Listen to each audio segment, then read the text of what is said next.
Mampukah Indonesia menjadi swasembada pangan di era Presiden terpilih Prabowo Subianto? Simak selengkapnya di video ini. Sebelum itu, jangan lupa like dan subscribe untuk informasi menarik lainnya. Kali ini, kita akan membahas terkait visi besar Indonesia dalam 5 tahun ke depan, khususnya dalam hal swasembada pangan.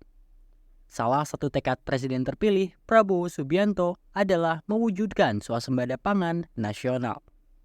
Dalam 4 hingga 5 tahun ke depan, beliau berambisi menjadikan Indonesia sebagai lumbung pangan dunia. Misi ini sangat penting, terutama ketika kita menghadapi kemungkinan krisis pangan global dalam 30 tahun ke depan. Saat ini, Indonesia masih sangat bergantung pada impor pangan, khususnya beras. Berdasarkan proyeksi neraca beras nasional tahun 2024, Indonesia berpotensi mengimpor hingga 5,17 juta ton beras. Dari Januari hingga April tahun 2024, realisasi impor sudah mencapai 1,77 juta ton.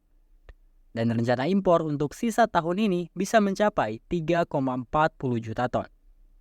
Ini menjadikan Indonesia salah satu pengimpor beras terbesar di dunia. Swasembada beras sebagai sumber pangan pokok memang sangat penting. Meski ada alternatif makanan seperti jagung dan umbi-umbian, tantangan untuk mengubah pola makanan masyarakat menjadi non-beras cukup lumayan besar. Butuh waktu dan usaha yang tidak sedikit untuk mewujudkannya. Apakah masyarakat Indonesia mau untuk merubah pola makan dari beras menjadi jagung atau umbi-umbian?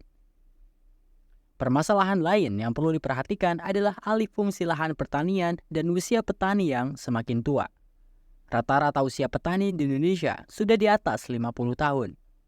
Dan kaum milenial cenderung tidak tertarik untuk menjadi seorang petani.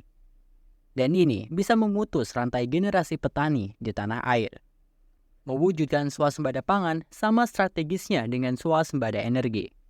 Pemerintah baru menyadari pentingnya ketahanan pangan, terutama karena masih ada 74 kabupaten kota yang rawan pangan.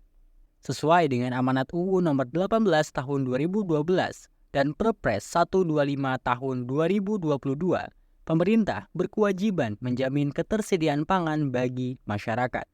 Pidato Perdana Presiden Prabowo menunjukkan keseriusan dalam penyediaan pangan yang layak untuk seluruh rakyat Indonesia. Namun, beberapa masalah klasik seperti ketersediaan lahan produktif, pupuk terjangkau, dan irigasi yang memadai masih perlu diatasi. Semua ini adalah langkah yang penting menuju swasembada pangan. Jika fokus pada swasembada pangan dan energi ini bisa terwujud dalam 5 tahun ke depan, tujuan besar lainnya seperti mengurangi kemiskinan dan meningkatkan kesejahteraan masyarakat juga akan tercapai. Kita perlu menciptakan insentif bagi generasi muda untuk terjun ke dunia pertanian serta meningkatkan kesejahteraan petani. Kebijakan food estate yang pernah dilaksanakan juga perlu ditinjau ulang untuk hasil yang lebih baik. Mari kita dukung upaya pemerintah dalam mencapai swasembada pangan dan ketahanan pangan. Jika kalian menyukai video ini, jangan lupa like, share, dan subscribe untuk konten menarik lainnya. Sampai jumpa di pembahasan lainnya.